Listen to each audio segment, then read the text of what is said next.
다시금 영상으로 예배를 드릴 수밖에 없는 상황이 되었습니다. 끝날 줄 알았는데, 좀 수그러들 줄 알았는데 모르겠습니다. 이번 오미크론 바이러스는 조금은 다르다고 하니 한번 상황을 지켜봐야 될 것 같습니다. 여러분, 바이러스라는 게 그렇지 않습니까? 바이러스는 계속해서 변이하기 때문에 그때그때마다 대응이 달라질 수밖에 없지요. 물론 그거에 대해서 잘 알지 못하는, 소식을 기다려야 되고 대응을 기다려야만 하는 일반 시민의, 국민의 입장에서는 때론 답답하기도 하고 합니다만, 이럴 때일수록 우리들이 올바르게 기준을 잡고 서서 혼란 가운데에서 어쩌면 든든한 버팀목이 되어줘야 되는 것이 우리 교회와 그리스도인들이 아닌가 생각합니다. 그래서 오늘부터 여러분과 나눌 말씀의 주제는 지금의 팬데믹 상황에 비추어서 팬데믹 주제 설교를 여러분과 좀 하려고 합니다. 산상수훈 강해를 1년 반 동안 하고, 이어서 사도신경 강해를 1년 반 동안 하고, 이제 무엇을 여러분과 나눠야 될까 하다가, 사실은 산상수훈과 사도신경으로 계속해서 강해를 하다 보니까 그때그때마다 사실은 시대적 사안과 어떤 나라의, 또 우리들의 삶의 사안들에 대해서 언급하고 또 나누고 싶은 말씀들이 있었는데, 그것들을 마음껏 할 수가 없어서 조금은 부족한, 아쉬운 부분이 없지 않아 있었습니다. 물론 산상수훈과 사도신경을 통해서 많은 것들을 우리들이 나누었지만 말입니다. 그래서 우리들이 지금 이제 많이 지났습니다. 팬데믹이라는 상황 많이 지났지만 우리들이 그 가운데에서 배운 것들, 또 우리들이 그 가운데에서 고쳐야 될 것들, 또한 깨달아야 될 것들을 하나씩 한번 나누어가는 팬데믹 주제 설교를 여러분과 한번 나누고자 합니다. 오늘은 팬데믹 주제 설교 첫 번째 시간으로서 여러분과 함께 하나 되게 하심의 소명이라는 제목으로 말씀을 나누도록 하겠습니다. 먼저 성경 본문은 에베소서 4장 1절부터 7절까지의 말씀입니다. 에베소서 4장 1절부터 7절까지입니다. 그러므로 주 안에서 갇힌 내가 너희를 권하노니 너희가 부르심을 받은 일에 합당하게 행하여 모든 겸손과 온유로 하고 오래 참음으로 서로 가운데서 서로 용납하고 평안에 매는 줄로 성령이 하나 되게 하신 것을 힘써 지키라.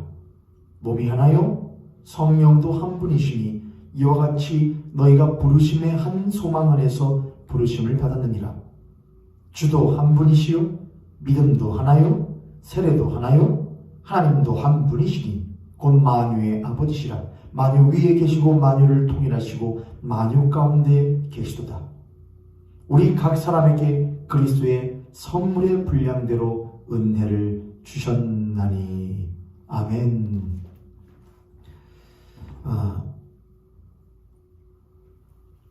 말씀을 나누도록 하겠습니다. 먼저 팬데믹이 뭐냐 한번 나누어 보겠습니다. 팬데믹 아니면은 범유행 또는 대유행이라는 말입니다. 팬데믹. 제가 좀 찾아봤거든요.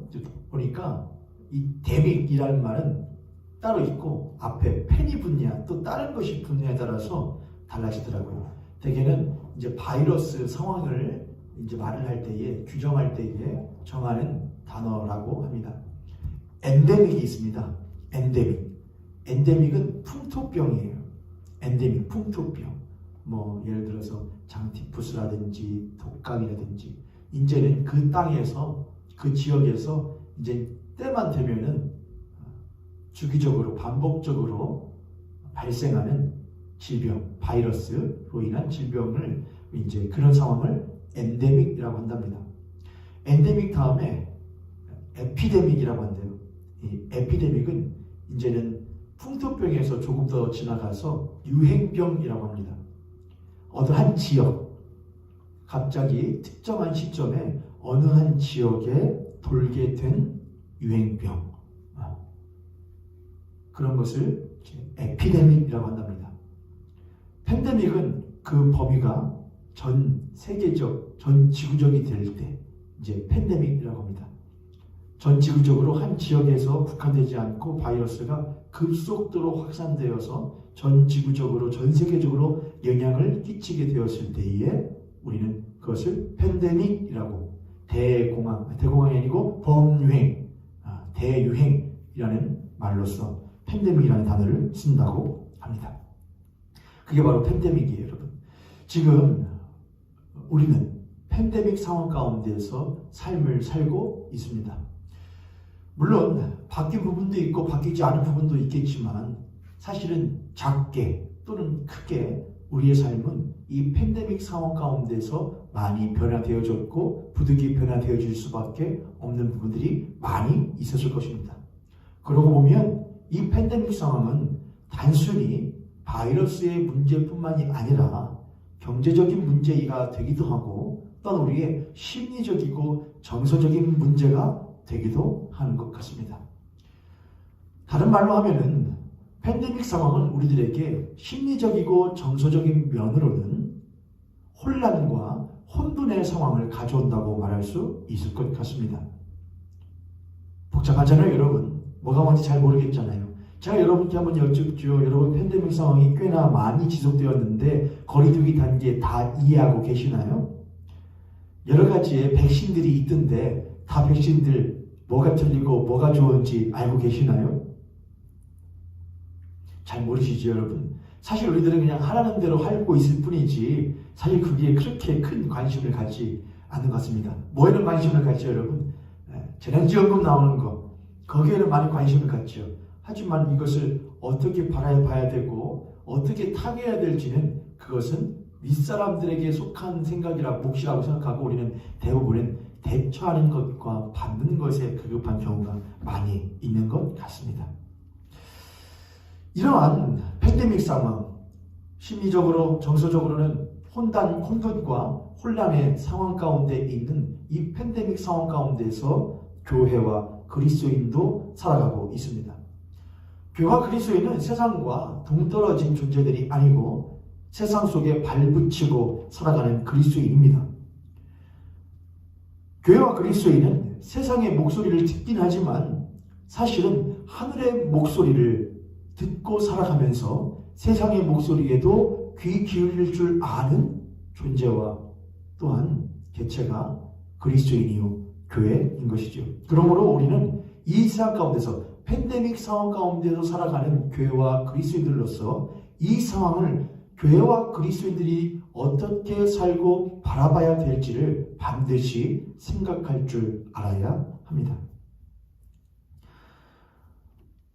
혼란한 때일수록, 어려운 때일수록, 복잡한 때일수록 어떻게 해야 되느냐? 제일 중요한 것은 평정심을 유지하는 것입니다. 중요하지만 가장 어려운 일이지요. 평정심을 유지하는 것.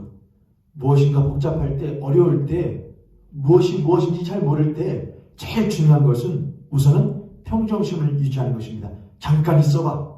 가만히 있어봐. 생각 좀 해보자. 진정해봐. 그렇죠? 평정심을 유지하는 것입니다. 두 번째로 혼돈과 혼란 상황 가운데서 이런 팬데믹과 같은 상황 가운데서 두 번째로 견지해야 될 중요한 자세는 기본으로 돌아가는 겁니다. 기본으로 돌아가는 것. 상황이 어려울수록, 상황이 복잡해질수록, 상황이 어수선해질수록 이 두 가지 평정심을 유지하는 것과 기본으로 돌아가는 것은 매우 중요한 자세입니다. 평정심을 유지하는 것은 그리스도인에게 있어서 하나님의 시선으로 역사를 바라보는 것을 말합니다. 이런 것이죠, 여러분. 어떤 어려운 상황이 생겼어요. 그런데 그것이 어떤 것인지를 잘 몰라요. 경험해 본 적이 없어요. 또한 잘 이해하지 못해요. 그럴 경우에 사람의 마음 가운데는 알지 못한 것에 대한 두려움과 예측하지 못한 것에 대한 불안감이 엄습하기 마련이고 그것으로 인하여서 공황 상태, 곧 패닉 상태에 다다르게 됩니다. 하지만 역사를 알고 또한 삶을 오랫동안 겪어온 분들의 경우에는 괜찮아. 이거 이런 거야. 괜찮아. 이거 이렇게 될 거야. 괜찮아. 걱정하지 마. 이럴 때는 이렇게 하면 되라고 평정심을 유지하고 말해줄 수 있죠. 대개는 어른들이 그러한 역할들을 많이 하고는 하죠.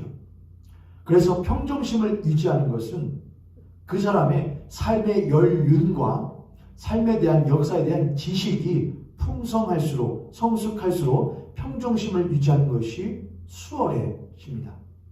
그리스도인과 교회도 마찬가지입니다. 그리스도인과 교회는 세상의 역사와 인간의 역사를 아는 것을 넘어서서 하나님께서 역사하시는 것과 하나님께서 이 땅 가운데서 요구하시고 관심을 가지시는 것이 무엇인지를 아는 사람들입니다. 그게 교회와 그리스도인이에요. 하나님의 시선으로 세상을 볼 줄 알고 하나님의 시선으로 이 세상을 바라볼 줄 알고 하나님의 성경의 관점으로 사안을 바라볼 줄 아는 사람이 바로 그리스도인이고 그 공동체가 교회인 것이죠. 그래서 사실 혼란과 혼돈의 시대일수록 팬데믹의 시대일수록 가장 평정심을 유지해야 되는 개인이 그리스도인이고 공동체가 교회이어야 합니다. 그런데 어떠한가요, 여러분? 교회가 특히 한국에 있는 교회들이 이 팬데믹 상황 가운데서 평정심을 잘 유지했던가요? 지난 2년이 넘는 시간들을 우리들이 가만히 되새겨볼 때에 초창기를 한번 생각해 보시죠. 물론 교회도 그리스도인들도 이런 상황, 이런 팬데믹이라는 대유행, 범유행을 경험해 본 적이 없기 때문에 적잖이 당황했을 것입니다. 어떻게 하지? 예배는 뭐지? 예배를 어떻게 드려야 되지? 이러다 교회 망하는 것 아닌가? 신앙은 다 떠나는 것 아닌가? 다들 그렇게 처음에는 당황했을 것입니다.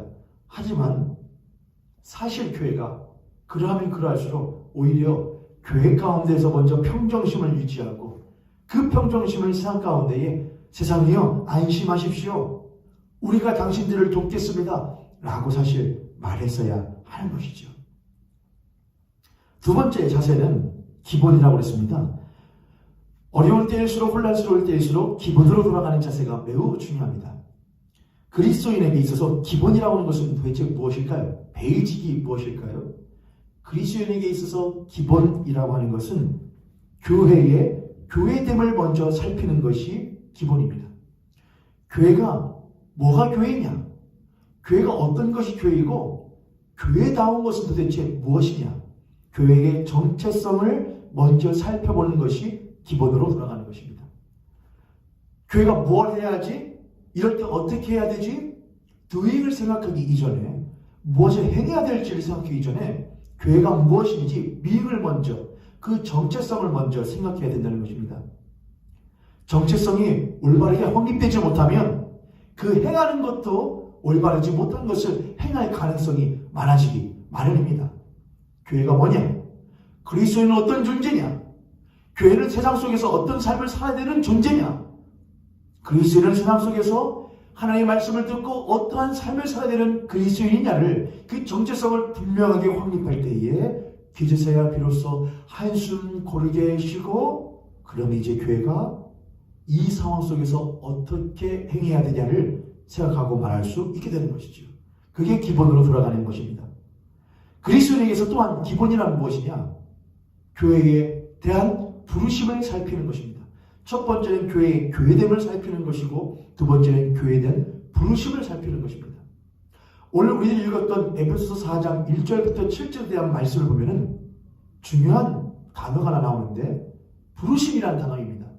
1절과 2절 말씀을 한번 볼까요? 이렇게 쓰여 있습니다.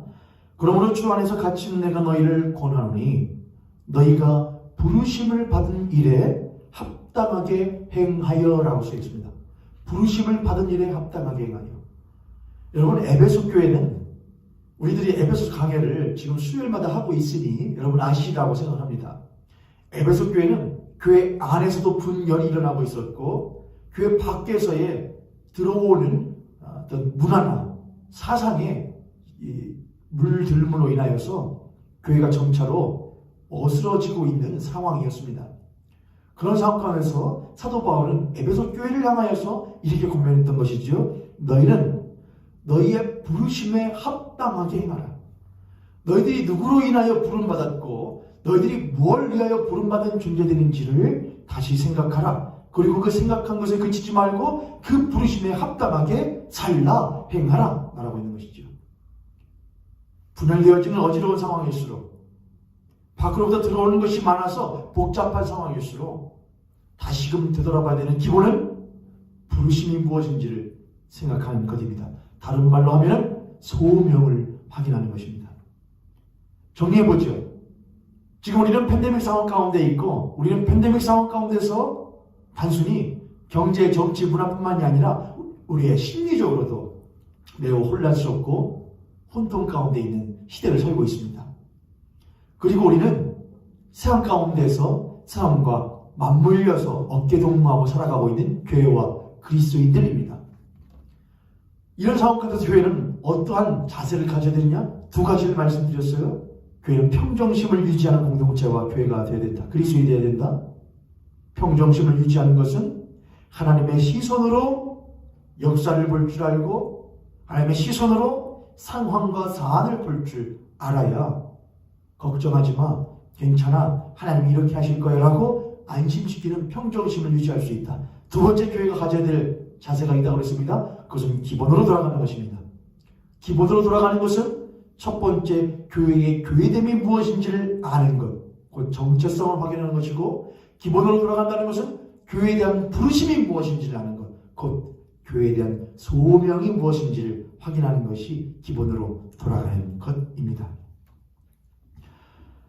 이제 본론으로 들어가서 말씀 한번 나눠보도록 하겠습니다. 그렇다면 사도 바울은 에베소 교회를 향하여서 그 혼란스럽고 혼돈 가운데 있는 상황 가운데 무엇을 그들에게 요구하였고 가르쳤으며, 우리는 에베소서를 통하여서 오늘날 팬데믹 상황을 살아가고 있는 우리가 어떠한 자세를 가져야 되는지 한번 살펴보도록 하겠습니다.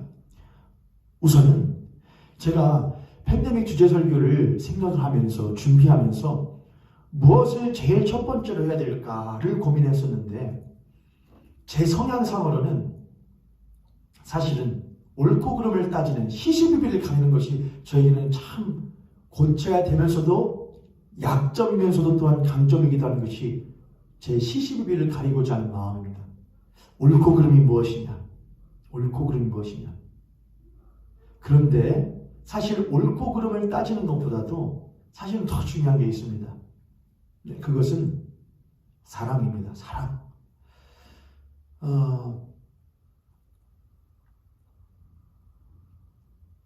이런 말을 하면은 저에겐 흠이 될 수 있겠지만, 저기 동생이 한 명 있는데, 우리 노원민 집사님, 교회 섬기는 교회에서는 선교사라고 부르고 있더라고요. 영상 선교사.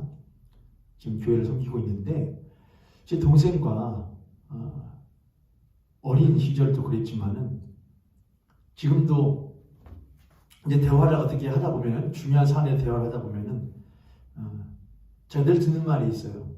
뭐냐면, 형은 이기려고 한다는 거예요. 그리고 제 이제 가족들이라고 누구 있겠습니까, 여러분? 저희 어머니와 저희 아내죠. 이야기 하다 보면은 저는 너무나 이기려고 한다는, 설득시키려고 한다는 거예요.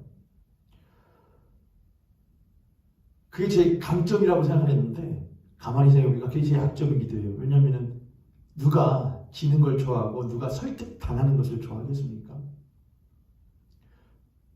그래서 시시비비를 가리는 거 중요해요, 여러분. 제가 이제 말씀을 통해서도 나누게 되겠지만은 시시비비를 가리고 싶어요. 누가 잘못했어? 누가 잘한 거야? 누가 틀린 거야? 누가 옳은 거야? 그러나 여러분 생각해 보시죠. 가족 안에서 시시비비를 가리는 일만 하면은 가족이 하나가 될 수 있겠습니까? 그럴 수 없어요, 여러분. 가족 안에서는 시시비비를 가리는 것보다도 때로는 시시비비를 가리는 일보다 때로는 눈 감아주기도 하고, 때로는 모르는 척 해주기도 하고, 때로는 용납해주기도 하는 그런 시간들이 훨씬 더 많아요. 그렇죠, 여러분?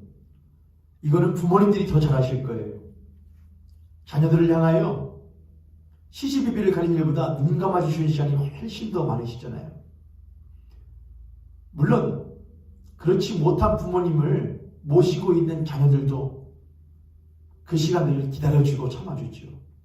그것이 없다면 가족은 사실 유지되기가 쉽지 않아요.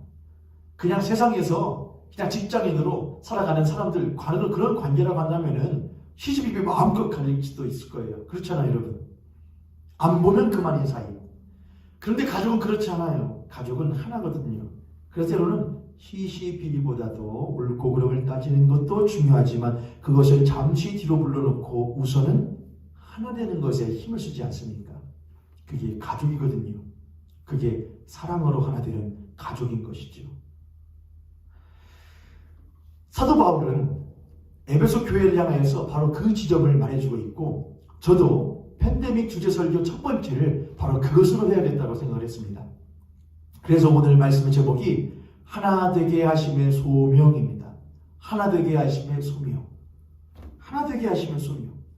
여러분, 어려울수록, 혼란스러울수록, 혼돈 상황일수록 우리들은 항상 뭘 지켜야 되고 평정심을 유지해야 되고 또 무엇을 가져야 된다? 기본으로 들어가는 자세를 가져야 된다 그랬죠. 근데 여러분, 평정심이 뭐라고 그랬어요? 하나님의 관심이 어디 있고 하나님의 시선이 어디 있고 하나님의 뜻이 어디 있고 하나님의 계획이 무엇인지를 아는 것이라고 그랬잖아요, 여러분. 그렇죠, 여러분? 하나님의 계획이 무엇일까, 여러분? 이런 상황 되니까 우후죽순 유튜브를 보면은 정말 속에서 불이 나요, 여러분. 유튜브에 보면은 지금 이 상황을 보면서 지진들이 일어나는 이런 상황을 보면서 이런 말들 하는 사람들이 우후죽순으로 늘어나요. 하나님께서 이 세상을 심판하실 때가 가까웠다는 말이 막 떠올라요. 세기말의 징조라는 말들이 막 떠올라요. 곧 하나님께서 이 세상을 심판하실 것이고 좌우로 가르실 거라는, 심판하실 거라는 그런 말들이 마구 나와요. 사랑하는 모임교회 성도님들, 저 그런 일들이 일어날 것을 분명히 믿습니다. 언젠가는요. 그러나 성경은 분명히 말합니다. 그때와 그 시는 아무도 알지 못한다고요. 우리는 그때를 알지 못하기에 항상 깨어 기도하며 기다리는 자세를 가져야 되지만 하나님께서 우리에게 또한 명령하신 것이 있어요. 뭐예요, 여러분? 이 세상을 끝까지 사랑하라 하시는 거예요. 이 세상을 끝까지 돌아보라 하시는 거예요. 버리지 말라는 거예요. 외면하지 말라는 거예요. 하나님의 사랑을 전하라는 거예요. 여러분, 공포로, 두려움으로 얻어진 신앙과 얻어진 믿음은 결코 건강할 수도 오래 갈 수도 없습니다. 가장이 폭력으로, 힘으로, 권위로만 가족 구성원들을 대한다고 한다면 그 가족 구성원들과 그 가정이 화목할 수 있겠습니까? 그럴 수 없을 거예요. 얻을 때는 따끔하게 혼낼 때도 있고 때로는 무섭게 할 수도 있지요. 그러나 그것은 필요할 때 하는 거예요. 그것은 사랑이라고 하는, 화목이라고 하는 가정의 중요한 본질을 지키기 위한 어쩌다가 쓰는 수단일 뿐이지 그것은 목적이 될 수가 없는 것이죠. 마찬가지예요. 하나님이 세상을 이처럼 사랑하사 독생자를 주셔요. 하나님께서 힘이 없을까요? 이 세상을 뒤집어 엎으실 힘이 없을까요? 능력이 없으실까요? 있으셔요. 그런 하나님은 하나님의 그 크신 능력으로 이 세상을 뒤집어 엎으시는 일보다도 자신의 독생하신 아들 예수 그리스도를 내어주시는 사랑을 보여주셔요. 그리고 그 사랑으로 이 세상을 변화시킨 일에 하나님은 힘쓰고 계셔요. 그게 하나님의 시선이고 하나님의 계획이고 하나님의 뜻이에요. 그리스도인과 교회는 그 지점을 볼 줄 알아야 됩니다. 이런 상황이 되니, 혼란 상황이 되니 사람들은 깨어라. 지금 이러고 있을 때가 아니다. 하나님 세상을 심판하실 때가 왔다. 그러니 두렵고 떨리는 마음으로 하나님을 빨리 믿어라. 여러분, 두렵고 떨리는 마음으로, 그건 두렵고 떨리는 마음이 아니에요. 그건 공포죠. 억제예요. 그것으로 신앙을 얻을 수 없습니다. 여러분은 두려움 때문에, 공포 때문에 하나님을 믿으시고 예수님을 여러분의 주로 영접하신 건가요? 벌 받을까봐요? 고통당할까봐요? 저주받을까봐요? 그렇다고 한다면 여러분의 그 신앙은 결코 건강할 수 없을 거예요. 하나님을 사랑의 대상으로 바라볼 수 없을 거예요. 그렇죠. 언제나 하나님은 두려운 존재인 거예요. 언제나 하나님은 심판장인 거예요. 그러나 그렇지 않아요, 여러분. 하나님 우리를 사랑하시기 때문에 때로는 징책하시고 때로는 징계하실 수도 있으나 그것은 우리를 사랑을 이루시기 위한 도구라니까요, 여러분. 그런데 지금 이 세상은 특히 교회가, 특히 믿는다고 하는 이들이 그런 잘못된 말들을 너무나도 많이 해요, 여러분. 저도 인정한다니까요. 두려운 일이 일어날 수 있다니까요. 무서운 일들이 일어날 수도 있다니까요. 그러나 그것은 하나의 도구고 결국 우리들이 나아가야 될 것은 무엇이냐? 하나님이 이 땅을 사랑하시기에 그 가운데서도 우리를 구원하시기를 원하신다는 것, 우리를 구원하시며 우리를 돌아보기를 원하신다는 것을 말하는 것이 바로 교회가 그리스도인들이 바라봐야 될 시선인 것이죠. 사도 바울은 에베소 교회를 향하여서 바로 그 지점을 말해주고 있습니다. 사도 바울은 교회의 어른이었던 거예요. 에베소 교회요, 잠시 가만히 있어봐. 걱정하지 마. 두려워하지 말고 잠깐 심호흡해봐. 그리고 너희들의 부르심이 무엇인지 한번 확인해봐. 너희가 어떻게 된 교회인지를 한번 생각해봐. 바로 그 지점을 지금 말해주고 있는 것이죠. 사도 바울은 그리고 이렇게 교회를 향하여서 권면합니다. 에베소서 4장 2절과 3절 한번 읽겠습니다. 모든 겸손과 온유로 하고 오래 참음으로 사람 가운데서 서로 용납하고 평안에 매는 줄로 성령이 하나 되게 하신 것을 힘써 지키라. 온유와 겸손과 인내로 사랑으로 서로를 용납하고 평안에 매는 줄로 하나 되게 하신 것을 힘써 지키라. 그렇게 사도 바울이 권면을 합니다. 잠시 서로 막 치고받고 있었거든요. 혼란 상황이죠. 네가 잘했네, 내가 잘했네, 영상 예배를 드려야 되네, 아니네, 실제 나와서 현장 예배를 드려야 되네, 비대면이네, 대면이네. 교회 안에서 막 싸워요. 세상과 교회가 싸워요. 교회분들이 지금 말아야 되네, 저거 자기들만 하네, 교회는 세상을 향해서 욕해요. 그럼 너희들은 뭐냐? 너희도 똑같이 하면서 왜 우리한테 뭐라고 하냐? 서로 막 싸워요. 호흡이 가빠져요. 분이 나요. 그때 어른이 등장을 해요. 사도 바울이 에베소 교회에 등장을 해서 이렇게 말하는 것이죠. 잠깐 진정하고 잠시 숨 고르고 하나님이 우리들에게 보이시고 우리에게 원하시는 것이 무엇이냐? 너희 교회가 어떻게 교회가 되었냐? 하나님께서 너희들을 긍휼히 여기시어서 때리시는 것이 아니라 사랑으로 말미암아 너희를 하나님의 자녀 삼으시고 교회 만드신 것 잊었냐? 잠시 숨 고르고 생각해 보아라. 하나님 너희를 한 몸으로 만드신 것을 잊었냐? 평안에 매는 줄로 하나 되게 하신 것을 잊었냐? 그게 너희들의 부르심이라는 것을 잊었냐? 그것을 힘써 지켜라. 바로 그 말을 사도 바울이 해주고 있는 것이죠. 우리 모일교회도 들어야 될 말씀이 꼭 있다고, 이 지점에서 꼭 있다고 저는 생각을 합니다. 왜 하나님이 중요하고 왜 꼭 지켜야만 하는 것일까? 다른 말 필요 없고 가족이기 때문에 그렇습니다. 오늘 말씀에 보면은 하나라는 단어가 많이 나오거든요. 근데 하나에 대상들이 몇 개가 있어요. 한 자녀요. 우리는 한 하나님을 아버지로 둔 한 자녀요. 우리는 한 주 예수 그리스도를 모시는 한 동지요. 우리는 동일한 믿음, 하나의 믿음을 가지고 있는 한 신앙을 가진 자들이요. 우리는 한 성령 안에서 한 몸을 이룬 존재예요. 한 자녀요, 한 동지요, 한 신앙이요, 한 몸이요. 이것 전부 다 뭘 말하는 것이냐? 우리는 하나요, 우리는 한 가족이요 라는 것을 말하고 있어요. 교회요, 너희들은 한 가족이다, 이 말을 하고 있는 것이죠. 그리고 예수 그리스도께서는 본래는 우리들이 하나님과 화목할 수 없었는데, 한 가족이 될 수 없었는데, 우리가 한 자녀요, 한 신앙이요, 한 몸이요, 한 동지가 될 수 있었던 것은 살아계신 하나님으로 말미암아 우리가 하나가 되었기 때문에, 화목하게 되었기 때문에 우리가 한 가족이 될 수 있었는데, 그 하나님과 우리를 그렇게 하나로서 한 가족이 될 수 있도록 맺어주신 이가 있는데 그가 누구시냐? 바로 예수 그리스도의 십자가의 은혜로 말미암아 우리가 먼 데 있었던 하나님과 한 가족이 되었다는 것을 말하고 있습니다. 예수 그리스도의 사랑으로 말미암아 십자가의 은혜로 말미암아 우리는 하나님과 한 가족이 되었고 우리가 하나님과 한 가족이 된 것, 예수 그리스도의 십자가로 말미암아 하나님과 한 가족이 된 것이 우리의 하나됨의 근거요 이유입니다.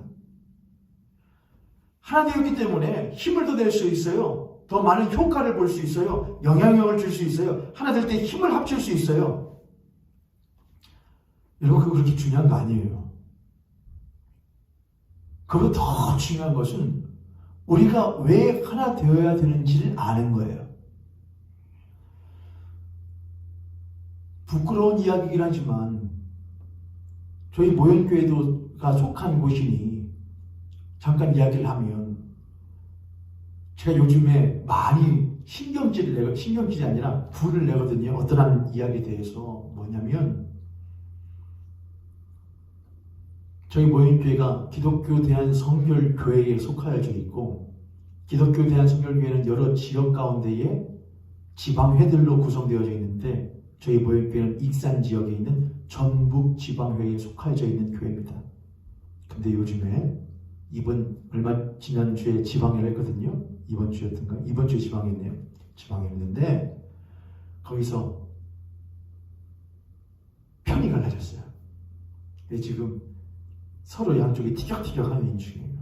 그래서 이 익산 지역에 있는 전북 지방회가 약 50여 개의 교회가 정되는데 양쪽으로 지방회가 갈라지네 안 갈라지네 그런 이야기가 나오고 있다고 하더라고요.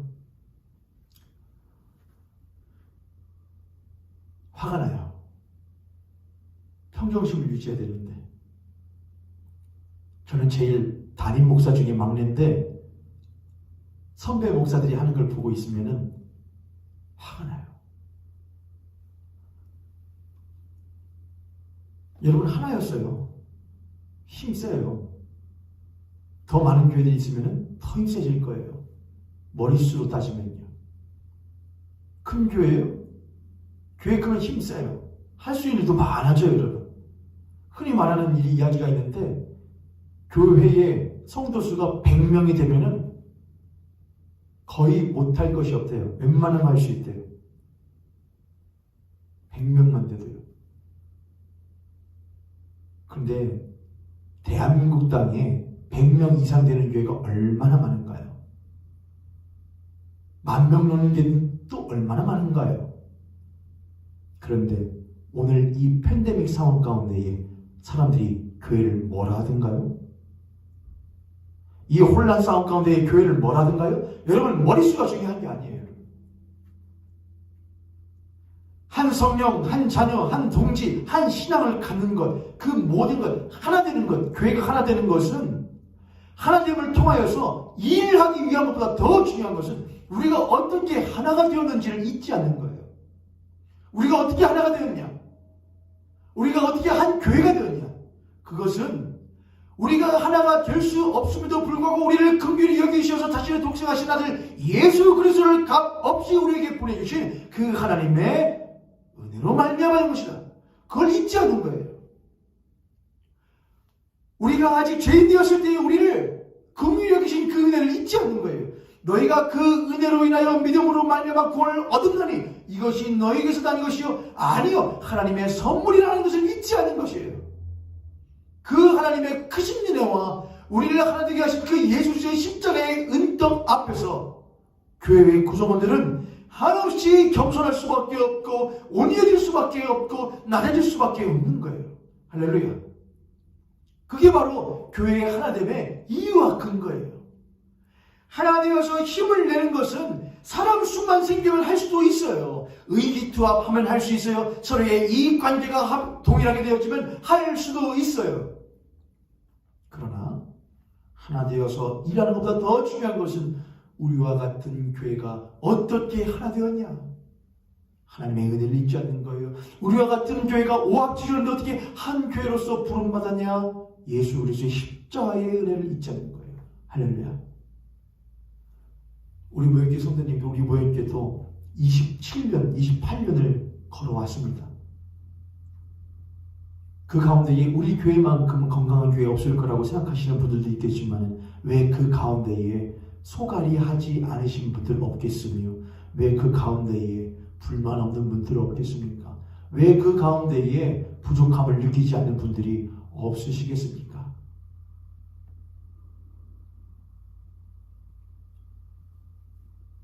그러나 그럼에도 불구하고 그럴 때마다 시시비비를 가리는 것보다도 우리가 어떻게 교회가 되었지? 내가 어떻게 교회의 몸이 되었지? 한 지체가 되었지? 나 같은 죄인 살리사, 나 같은 죄인 구원하여 부르신 하나님의 은혜로 말미암아 내가 그리스도의 몸이 되었고 교회의 한 지체가 되었지. 그 하나님을 먼저 새기는 것이 하나님을 힘써 지키는 중요한 동력이 됩니다.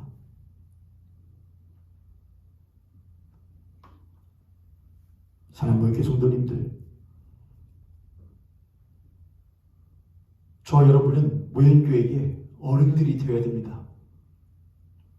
여러분과 제가 이 교회의 어른이 되어서 먼저 평정심을 유지하고 하나님의 시선으로 교회를 바라볼 줄 알아야 됩니다. 우리가 먼저 교회의 어른이 되어서 우리가 먼저 교회가 어지러운 것 같고 교회가 힘을 잃어가는 것 같을 때에 먼저 기본으로 돌아갈 줄 알아야 됩니다.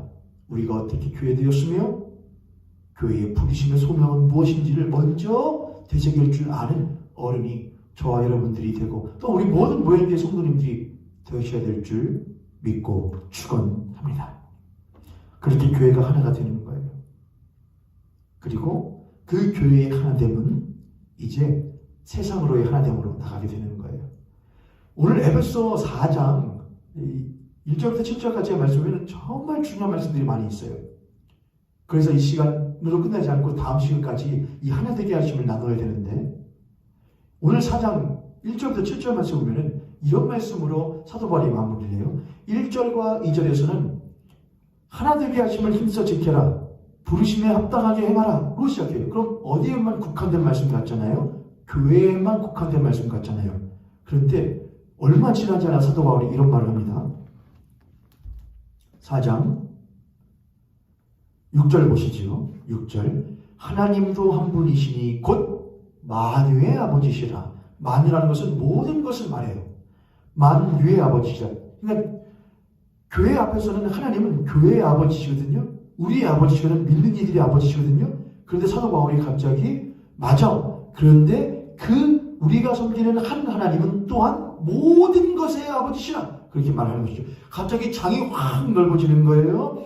만유 위에 계시고 만유를 통일하시고 만유 가운데 계시도다. 그렇게 말을 해요. 이거 얼마나 놀라운 이야기입니까? 사도 바울이 한 교회 공동체가 혼란 가운데 있을 때에 교회 혼란 가운데 있으면 어떻게 되냐? 시선이 한 군데 확 좁아지거든요. 옆을 볼 수 없게 되거든요. 어떻게 하지? 죽는 거 아니야? 어떻게 살지? 여기로 하나로 확 좁혀져 있던 시선을 우리가 하나님만 믿어야 돼. 하나님만 붙들어야 돼. 맞아요, 여러분. 누가 뭐라고 그랬습니까? 근데 사도 바울이 그것을 못하냐? 갑자기 확 펼치는 거예요. 야, 너희들이 그토록 붙드는 신앙. 예배는 생명이야. 예배는 목숨같이 여겨. 우리는 하나님만을 섬겨. 라고 했었던 그 말을 사도 바울이 받아서 맞아. 우리는 하나님을 섬기는 한 몸이다. 그런데 그 하나님은 모든 만물의 아버지다. 그렇게 말을 해요. 우리는 우리 아버지인 줄 알았어요. 그 아버지는 우리만 이뻐하는 줄 알았어요. 그렇지 않다는 거예요. 그분은 만물을 사랑하신다는 거예요. 할렐루야. 그러니 교회가 어떻게 우리만 보냐 이겁니까? 교회가 어떻게 우리만 살아야겠다고 말한단 말입니까?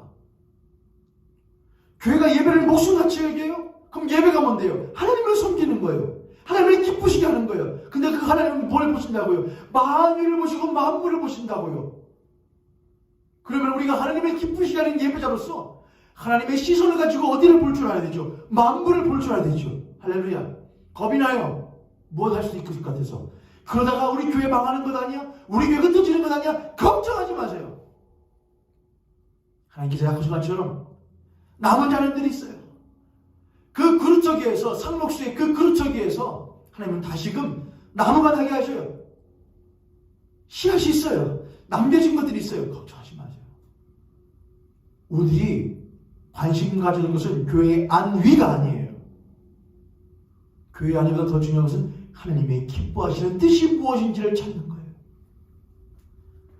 사랑하는 모욕의 성도님들, 주의 영광 이곳에 가득해 우린 선의 주와 함께 모든 열방 주 볼 때까지 그렇게 찬양을 해요. 개인의 신앙에만 그쳐 있으면 안 돼요. 교회 안에 안위에만 그쳐 있으면 안 돼요. 우리는 교회의 문턱을 넘어 모든 만유를 통일하시고 만유 가운데 계시는 만유의 아버지시는 그 하나님 앞으로 나아가 모든 만물 가운데 그 모든 것들에게 그 하나님이 여러분들을 사랑하시며 여러분들을 지키시며 보호하시는 하나님이시라는 것을 말하여야 할 책무가 우리들에게 있으며 그것이 우리의 부르심의 소명인 줄 믿으시기를 축복합니다. 할렐루야. 시선을 넓히세요. 팬데믹 상황일수록 혼란 상황일수록 혼돈의 상황일수록 우리의 좁아졌던 시야를 우리의 좁아졌던 마음을 넓혀서 오히려 하나님의 시각으로 세상을 바라볼 줄 알고 하나님의 마음을 가지고 세상을 품을 줄 아는 그런 교회가 되어야 줄 믿습니다. 그때 비로소 세상은 교회에게 뭘 갖기 시작하냐? 희망을 보기 시작해요. 야, 교회는 뭔가 달라도 다르구나. 교회는 뭔가 다르구나. 그리스도인들은 믿는 이들은 무엇인가 다르구나.